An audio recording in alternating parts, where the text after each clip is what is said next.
Right,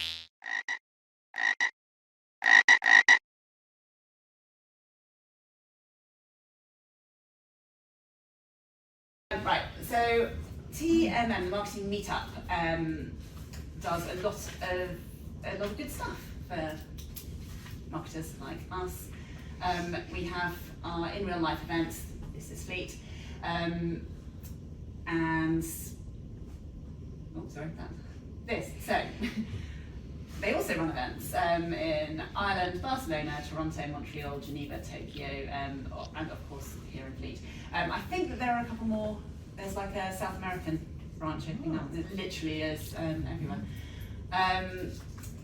Hive is a new kind of platform that the Marketing Meetup has launched, and actually it's really, really helpful. There's loads of links to webinars, resources. They have experts in every week for doing Q&As on all sorts of different things like LinkedIn and other shiz. But it's just a really constructive way to waste your time, and it's like my new favourite scrolling thing. And you can be an on-the-go action marketer with podcasts, so you can listen to the Marketing Meetup in your ears, and the conference, which I'll share a link to at the end. It's just worthwhile making use of it all. Our sponsors, who we wouldn't be here without, the lovely Magda at UBC allows us to use this space. It's a brilliant space. I love how accessible and gorgeous and clean and lovely it is. And Leapfrog have laid on the food and drinks for you all, and today they've laid on a speaker as well, which is very exciting. Sam is also here, and Lucy is also here from Leapfrog. If you have any SEO things, they know about all of the EOs, which is I think a bit like ologies now. I don't know, like SEO, GEO, and AEO. And then my favourite one is LLMAO, which is not literally laughing my arse off. It is large language model answer optimization. So there we go.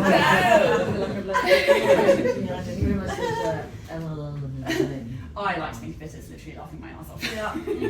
Because someone's having a joke, aren't they? It's not me. So TMM is a different type of networking. I'm going to explain the rules through the medium of dogs, because dogs are the best things, except when they roll an excrement, they are not the best things then. First thing is listen. Hello.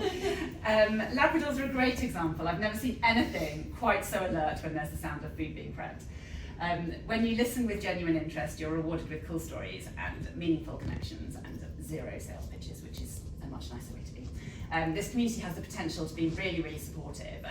We've had kind of a smattering of new people each time we've come, and I'm really hoping that we're slowly building up a really nice base of just lovely people that are local and will chat and support each other. And also I can see that you all have your very own ears, so that's an excellent start. Say hello. Everyone did this very well today. Well done. Like this good boy. You say hello. You don't have to be quite as waggy, but let others into the chat. Be welcoming. No bum sniffing. But just keen and dog-like. We are still building, and it's really nice that everyone is so just open and lovely. Coming on to this, be positively lovely. What even is that? Sticking with my theme, it is golden retriever energy. Assume good intent, be curious, be generous. Give more than you take, and you'll actually take away a whole lot more, which is literally how golden retrievers operate. I'm not sure that categories, but yeah. Squad. The cat is very happy, he said. The cat's just like, I'm going to kill you. So yeah, now I will leave you with Jeff. Thank you very much. There's the clicker. Any that I use that one. You still your seat. Hi everyone, thanks for coming. So I'm Jeff, Director at Leapfrog Internet Marketing, and we're going to talk today about getting found more on ChatGPT. ChatGPT. So don't save your questions to the end. If you've got anything, just shout. I don't profess to know everything about ChatGPT. We have been learning a lot over the last 6 months, and this isn't necessarily about using ChatGPT, but it's about trying to get your brand found more when your potential customer is looking. Okay, all right. So this image was generated with AI, Nano Banana in Google. Anyone done any image plays? What have you used? What have you used? Nano Banana Nano Banana. About my and a few others, yeah. Oh my, yeah. Anyone else? Nano Banana, yeah. I think it's getting better and better, those sort of things. You can always tell it's AI though, right? Because typos and all sorts, right? It's not quite what you It's getting want. better now, it's getting better now. Yeah, so quite interesting. Okay, before we get into the serious stuff though, this is the Marketing Meetup fleet. There are other marketing meetups available. Marketing Meetup Paris might have the Eiffel Tower. Marketing Meetup London might have Shard. But the Marketing Meetup fleet has roundabout of the year 2026. Right. We are finally on the map. Magda, you did not know. Well, I mean, I've always sheep adored the Yeah. decorations and everything. It's been the best one, and I live very locally. Yeah. I've never realised that it was actually marketing. I mean, Well, no, it's the roundabout of the year, which is the biggest thing to happen since the Right. Scott Mills Bridge. you guys are not the sponsors of it, no. All right. Yeah, the bridge over the But it is the Sunset best was one, called- yeah. was named Scott Mills Bridge in 2016. Yeah. But actually the award we had before this was in 1992, and Fleet, you know, has a service Brilliant, station, yeah. that's pretty much all we're known for. And we won Service Station Toilet of the Year. So I don't know if this is an upgrade, but there we go. Every soul has to. All right, so Fleet, finally. Yeah. Woo! All right, back to the other stuff. Okay. Okay, so things are really moving rapidly on TMMs, LMMs, AI, whatever you want to call it. How often do you use these tools, whatever you use? Are you in the daily camp? Monthly? Yeah, that sort of stuff, yeah. And this data's already old, really, but you can see the movement that I think this was taken in November last year, so in 6 months, daily use has doubled, things like that. People are just dipping in more and more. So it's just quite interesting how, and I'm sure already this data is out of date. So it is changing fast in terms of how people are using it. ChatGPT is used for all sorts of things, okay? Today, we're only talking about the 19.2% seeking information, okay? Getting people to find you. But clearly, there's so many other ways you can use ChatGPT. Writing and creative, Becky, I know you use that quite a bit for... Even though it's the devil's own work, yes. Yes, all that sort of getting ideas and stuff, helping with content. Does anyone relate to any of these other sections? I didn't know what practical guidance was. What would that be? Sometimes if you're not feeling well, or like for well-being, people are starting Like a health day, maybe, yeah. Yeah. ChatGPT. Yeah. I use it to tell me which services Costa on my journeys. Oh, right.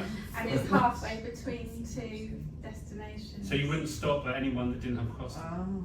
Possibly not. Possibly not. All right, interesting. I like your style. Definitely. That's a great use. And then I've heard people talk about coding and technical and stuff, right? Yeah, Thinking there's a about lot of apps, coding. things like that. Mm. Yeah.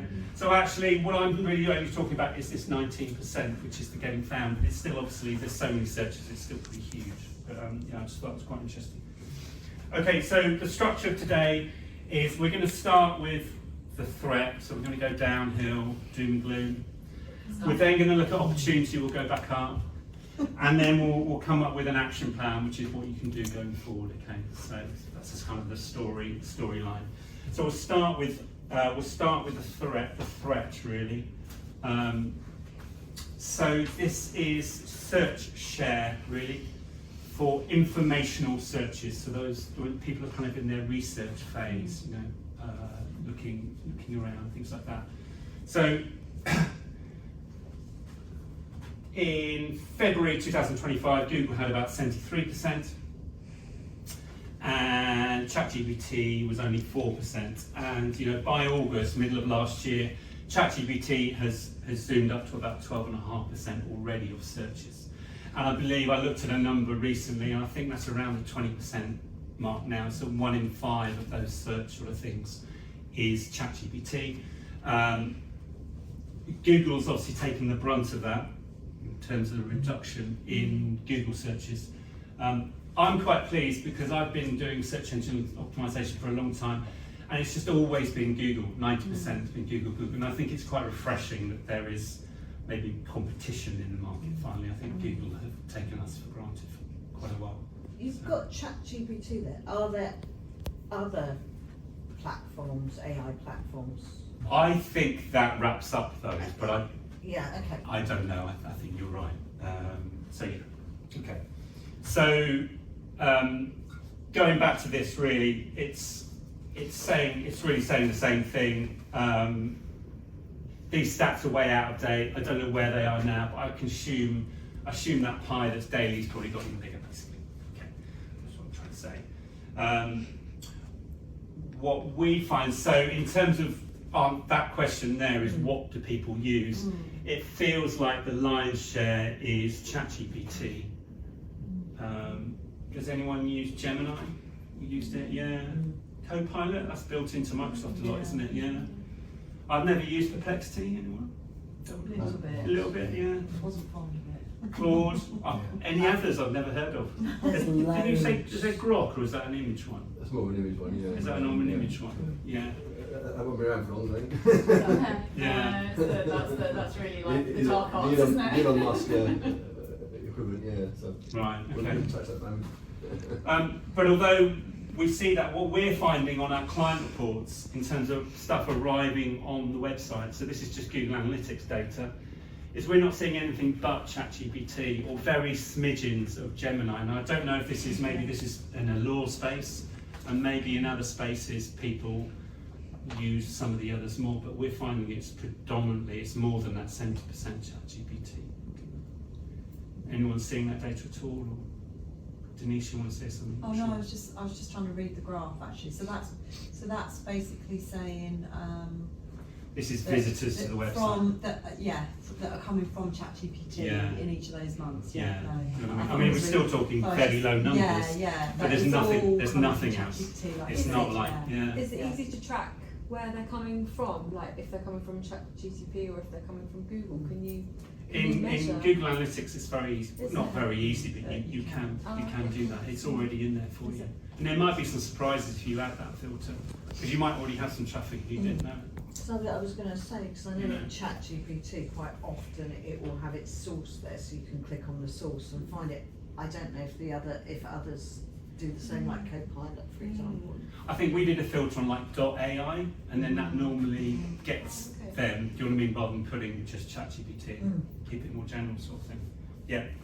Okay. So more doom. So this was a graph that I'm sure was produced by the press department in ChatGPT, but they basically assume this 13% growth month on month. Can you imagine running a business that you grew 13% every month?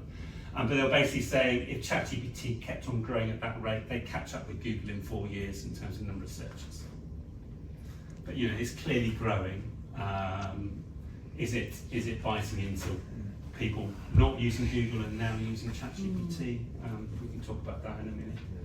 So clearly, you know, that's kind of what's happening. Even without ChatGPT on Google for a while,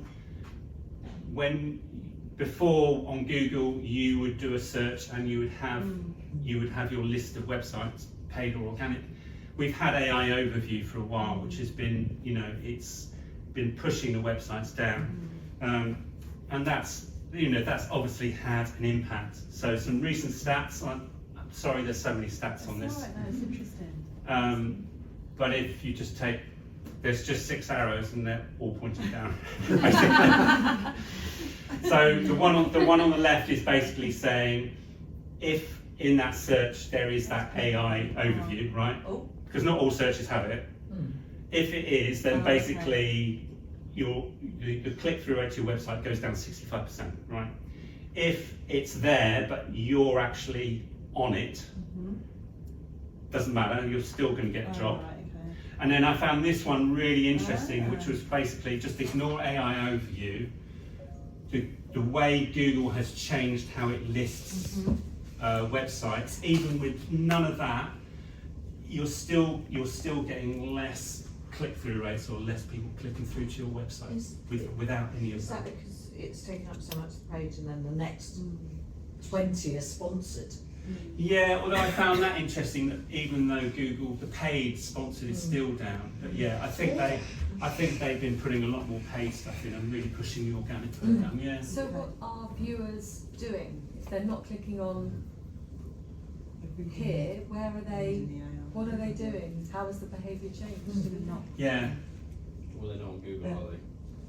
Well, yeah, but this is saying they got onto Google in the first Yeah, place. exactly. So what? Yeah, that's where I don't understand these stats because do they just look at the Google and go? Do you think AI gives them everything that Yeah. they need? But this I one think is saying it- this one's with no AI though. Yeah, it's still, okay. Do you see what I mean? And those, the AIO, go back to the last few minute, those 2 companies that show up there, Mm-hmm. obviously that's going to be a high volume for those companies if they're being cited on that as the It is, but Sort of imagine 2 years ago when you didn't have that and say they were position 1, position 2. The difference between that and them now being there is 49% down. Because in that case, you're getting served up a lot of the information you need without going to the website. But your point is What people do. what happens when it's nothing, I right? think people will, and I know that I'm guilty of this, not guilty. Guilty. Do whatever you want. It's like, I'm a real person. Even if there's no AI overview, I will subconsciously avoid clicking if I possibly can, and I will cobble together an answer out of the list one exceptions. line is. Yeah. And if I can cobble together what I need from there, then I will do that rather than click on anything. Do you think you're normal? I'm like What I'm saying, are there other people like you with that sort of behaviour? I think I'd go into the real AI engine and ask the question because I'll get a better answer. Yeah, That's what I do. they've gone onto Google and it's not helped. It's They've not gone on quite straight out and going. it's good, but it's not quite right. I default, I think, to Google, and then if it doesn't come up with much, I do go into ChatGPT and just see, I wonder what that says. I So, think yeah. it's also a trust factor, isn't it? There's Yeah. a trust factor to all, because if you, what Google's serving up there is things it wants you to see, whether it's the buy information or not is doesn't matter. So I think people are going straight to the AI to trust that more, even though that's probably the wrong thing to do. Because it sounds But I think they are trusting Yeah. it more. Is it because there's more, as said, when I go and search in Google, a lot of the answers that come out show as sponsored. So people aren't maybe clicking on the sponsored ones, but they're not bothered with going through 2 or 3 pages worth to get to the organic ones, which might explain even where there's no AI, you're still seeing that job. And I don't know if that's Which is a weird one, isn't it? Search isn't working anymore. Maybe the quality's gone down, so like you say, people are shifting away. Yeah. I don't know. So going back to again this AI overview, it doesn't show for all searches yet. I didn't know that. And it's quite interesting where it shows for what sectors. So I don't know what sectors people are in the room. Yeah. Right, are you in that? No wonder I didn't know. So over half the time it shows up there, shunting down your website listing, right? We've got a few clients in the travel business. It's about a third. Maybe relate where you are. For me, the saving grace at the moment is the local queries. Those near me searches. You know, we optimise a lot of local people like solicitors near me, dentists near me, all those. You can see why would Google put an AI overview when it's clear someone's just looking for their local dentist? Yeah. Yeah, normally it's just one of those searches, quite transactional sort of search. But it's quite interesting. I mean, sometimes we can't choose what sector we work in. we're stuck in, if you're in-house, I don't know, but yeah, that's just quite interesting. But ultimately, ChatGPT, even through its existence, is less and less. It's actually giving citations. It's not kind of crediting people with the sources.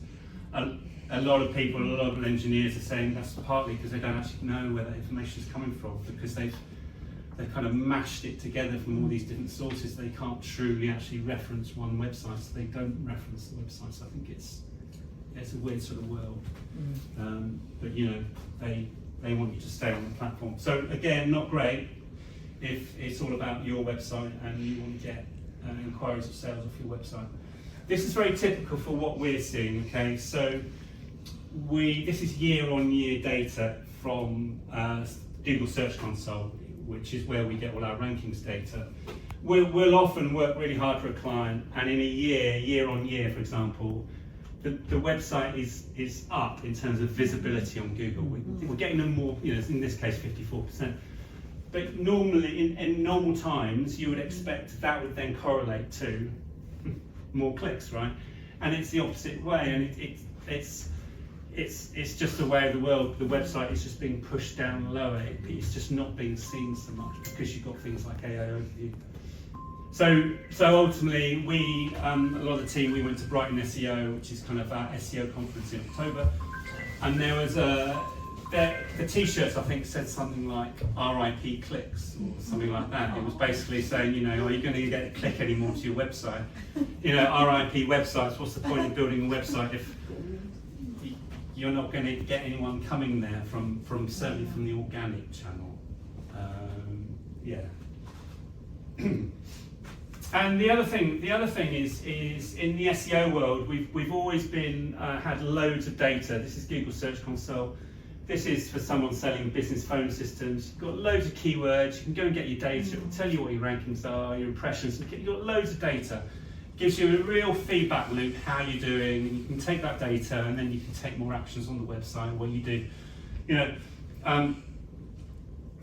ChatGPT, Gemini, Perplexity, they're black boxes. We're not going to get that data out of them. You know, and even if we did, that data would be so spread out. You think about the variety of searches or the way people put things into ChatGPT. You know, sometimes people are putting whole paragraphs. You're doing instructions. You're doing things like that. The data would almost be like gobbledygook. You're just not going to get that data. It's going to be different, basically. And often what happens in our space is when you can't get any organic traffic, you just throw a ton of money at paid, right? That's what I was going to ask. Is that the answer? Right. And of course, Sam Altman, who is the CEO of ChatGPT, has always pushed back against advertising. He said it's the last resort. He almost feels it's gonna like poison his beautiful ChatGPT engine. I think shareholders now are starting to put pressure on. He's got to make money from it somehow, and the ads may come, but that's certainly not anything you can do at the moment with ChatGPT. So that reflex of chucking money at paid doesn't quite work in this space yet. And the other thing we're finding is that the big brands are winning on ChatGPT. They're getting, all the stats are showing, they're getting seen a lot more. And the reason ChatGPT is doing this is because there's all these news stories about people given like wrong information, like say in the health space, right? And ChatGPT is very self-conscious about this, the fact that you can have these hallucinations and wrong data. And so what they're doing is they're changing their algorithm so they're only going to take information from websites with high authority.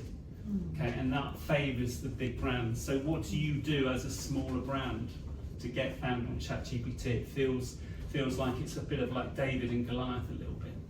Quite tricky situation. So that's the doom and gloom. So what's the upside? What's the opportunity? Going to get less web traffic, but when you get it, it's 24-karat traffic. some of the data is saying when they finally come through, maybe in less numbers, but your conversion rate should be a lot higher on your website. And if you think about the dynamic there, they've done all their research already. They've already done it on ChatGPT, whereas before they'd be on your website, surfing around your services page, or your website. They've done all that on ChatGPT, and then they're ready to buy. When they come through to your website, your conversion rate should be a lot higher. The other advantage with ChatGPT is often there's no or very little competition. With Google, you're basically 1 of 10 on page 1. You don't get 10 listings with a ChatGPT listing. It's maybe 1, 2, 3, 4. So if you can be on the podium, you could win at it. Whereas Google, it was generally 10 slots you were aiming for. So I think there's a positive there. There's some stuff going on here around, is ChatGPT actually taking market share away from Google, or are behaviours changing? And what this is saying is actually the vast majority of ChatGPT users are actually Google users as well. So I think it's what one of you pointed out before, that I think people are just becoming better at hopping on to ChatGPT for a certain type of search and then using Google for something else. So it doesn't necessarily mean ChatGPT wins at the expense of Google and organic. Ultimately, it's nothing brand new. AIO, whatever you want to call it, this optimization. 80% of it really comes down to a lot of the same principles. You may have heard of something called EAT, which is expertise, authority, trust in the SEO world. Those principles still apply to AIO and getting found on ChatGPT. It's about your content, it's about authority, and then it may be some extra signals that you maybe need to turn up a little bit more, but it's nothing brand new. Good SEO principles still apply, good content still applies. And then when we went to Brighton SEO, this really surprised me. And it actually said that for only 52% of searches does ChatGPT use its main database, its main language model. For a lot of searches, it goes, this data isn't good enough, and it goes out and does a Google or Bing search on the fly. So the cynical people were saying, is it a Google wrapper? So you can imagine, certainly for searches that are, what's Donald Trump up to next, or like really topical stuff. These LLMs they're locked in time. They don't have that recent data. So particularly for those businesses that again want to be found near, ChatGPT is using your Google Business Profile. It loves Google Business Profile. It's kind of deal with Google, because Google Business Profile is one of the best sources for local information. It's got reviews on there, you've verified your location, it's got photos from users, there's just a lot of authentic signals there. There are other sources, but things like Apple Maps just aren't such a verified source. So if you've got your Google Business Profile up, it's going to be used by ChatGPT. That's a good signal for you. So in terms of an action plan, I'll be quick now. This is the stuff we've been putting into place with our clients, and it may or may not help. So the first one is an llms.txt file. So basically it's a file a little bit like a sitemap, an XML sitemap on your website. And it's basically just quite a wordy sitemap. There's arguments whether ChatGPT and the like use it. Some say they do, some say they don't, but I don't think there's any harm on putting it on your website. It's a little bit like a table of contents for your pages, and it's really easy. If you've got a WordPress site, we use something called Rank Math. There's literally a tick box, and you just tick it. If you're using Yoast in WordPress, I think there's a tick box somewhere in there. I think we found maybe. If you're using Squarespace or Wix, I think it's on the way. Different content management systems, so that's quite an easy one that may help them find your content quicker. Okay. writing content like a press release. So we've started doing that. Things like Again, table of contents. table of contents. Start with a quick takeaway where you, like a too long didn't read, like 3 lines, and ask, in subheadings, ask questions that are phrased as if someone were entering a query into ChatGPT, like very, very colloquially phrased questions. That's not like a press release. That's just Yeah, it's kind of a mix. Yeah. And then kind of chunking the content. Again, a lot of these are kind of good SEO principles. You shouldn't just write reams of text without breaking it up. And those headings. Headings. And don't, which is what I used to do because it looked prettier, don't skip a heading. Only, like, stick to your H1s, H2s, H3s. I used to, years ago, I used to skip between H1 and H3 because it looked prettier. Don't do that. It confuses it confuses the machines. Yeah. So this is some of the stuff people are talking about. Clear language use, don't use too complicated language. But then you kind of think these are kind of common sense things you would do anyway, right? It's good to know that, like what you said, what is a good SEO principle should. Doesn't feel that different, No, really. exactly. There's just Yeah. So build high authority websites. So we just mentioned how ChatGPT is relying more on data from more trusted, more authoritative websites, the big brands. You know, how do you fight against that? What do we say? Larger, well-known brands tend to be referenced by high authority sources such as major news publications and industry leaders. So this really, I feel, really comes back to good old PR. I think PR is going to help more and more. I don't think many of us will get a link on the BBC site, BBC News site, for example. But you know, there's PR you can do, local PR. If you could get a link on the Surrey Gazette, for example, that would really help with getting a link from a trusted source that would help you with that authority. Or then maybe an industry publication within your niche, within your sector. You could write something and get a link on their digital publication with a link back in. That's going to help you get that authority that ChatGPT likes. So when it sees your content, it sees that you're on a website that has been linked to from other trustworthy places. That's kind of how it's going. Again, that is kind of fundamental SEO principle, but I do think it's one signal that is kind of turned up because ChatGPT is really untrustworthy because it's worried about basically spreading lies, in effect, spreading untruths. So I really feel there's probably how much content have you written in the past for your brand or for your website. There's an awful lot of content probably going back that you've written that you could make more ChatGPT friendly with those principles, headings, chunking it up, bullets, all that sort of stuff. You know, that's an awful lot of work. I've wondered whether we could automate that in some way. Don't know. ChatGPT. Yeah, how could you automate that? You know? Yeah, could you get them to do it? Yeah. An interesting one again at Brighton SEO. This guy stood up and said he hated the fact that ChatGPT just stole his content. Kind of had a point, right? Just steals your content and doesn't give you a reference back. And he said, why don't you just build stuff they can't steal? I was like, well, what's that?